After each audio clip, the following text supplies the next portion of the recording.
ይጀምር ናሳ አኒ ሙሉ አባተን ጀለማ ሰሜሻዋ ያያ ጉለሌ ገንደሳድኒ ብዮ ጎቲ ጋርግና ሚጨዮት የማብሬ ተንጀራምቱ sinjijjiir abbaa kottee gara dugaa kana simbira dhufte na jijjiiruu hattee simbira dhufte amma immoo boqattee naan jedhani amma immoo gara kiyyatti naa ergaa hin jedhaa gara kiyya akkanaa dhuftu naa godhaa hin jedhaa beetasabni dhaadhan ta'a haati dhaadhan teessi anillee dhaadhaan amma dhufa gara kiyyatti daraan jedhaa akka gara kiyyatti naa eegitan adaraa cimmaares ni jedhaa anamma goggogeef maafu adaraa cimmaaree adaraa gara kiyyatti akka naa ergitan siniin jedhaa micayyooti yamaabree hin jedhamtu daa'ima micayyoon adaraa cimmaareen jedhaa adaraa cimmaareen jedhaa adaraa akka gara kiyyatti naa ergitan hin jedhaa ani goggogee homaa nafsen tinni mannaa fiduudhaaf gara kiyyatti naa ergaa daraa na gargaaraa hin jedhaa daraa keessa gara kiyyatti akka naa ergitanii micayyoota naa daraa. Dabalataan eessuma isheetii maarbee mul'aan jedhamtu tun biyya Dubaayitti kutaa 10 keessaa akka tasaa taatee biyya Dubaayii dhayite lubbuun ishee waan darbeef ijoollee salaalee ijoolleen Oromoo hundi akka nu gargaartan Mubbaarak nan jedhamtu adaraa waaqaa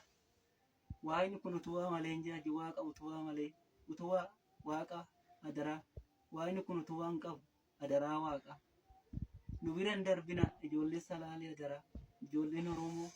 gargaarsa nu godha abbaan hidhaadhaan ta'a haati hidhaadhaan teechi obboleen hidhaadhaan ta'a waan biyya kana deemtee biyya Dubaayitti boqottee amma immoo jireenya ishii dhabne du'aan ishii akka dhufu akka biyyatti nuuf awwaalamtu gargaarsa nu godha adaraa rabbiif jedha ijoolleen Oromoo nu bira hin darbina gargaarsa nu godha amma humna keessanii nu gargaara isin hin jennu adaraa ijoollee tokko adaraa waaqa adaraa biddeen keessanii sinis baatan akka itti galtan hin beektan hin galtinnee ta'ina hojjechaa jirtinnee ta'ina erga waggaa lamaatii bilbilteen beektu obboleessa maganteeti gizee tokkotti dawwaltee turte obboleessi maatii kootitti nan himin jette intalli tun dabaddabamaa turte qaxaqaxamaa turte nu amma dhageenya erga dawwaluu fidhiiste obboleessa ji'a tokko duutee torban lamatti reeffi ishii argame amma immoo gara biyya akka nuuf galtu nu gargaaradha adaraa siin jenna Mubbaarak atis adaraa gargaarsa nu godhi rabbiif jedhi adaraa ijoolleen Oromoo nu bira hin darbina. Narree shibirrii boggaanan jedhama adadaa ishiitiin gama kiyyaan anan jechuu barbaadu mallaa Itoophiyaan ani Oromoos sanyii Oromoo bichaati mallaa Itoophiyaan akka kana takka nafsee ishii dhabne nuu nafsee ishii sila dhabneefiyyuu reeffi ishii akka dhufu ilmoon obboleenya ishii cannaqamtee jirti haatirreen dhageechuu reeffataatee jirti anas siniin jechaa jiru ani adaraa rabbii reeffa ishii akka nu ergitan sinnuu mirmadhaan jedha ani haasa'uus hin danda'u adaraa keessanan jedha warri ilmoo qabdan warri obboleessa qabdan warri zarii Oromoo tabaaltan adaraa siniin jedha reeffi ishii akka nu dhufu an barbaan isuma reeffuma ishii biyyeetti galfannaa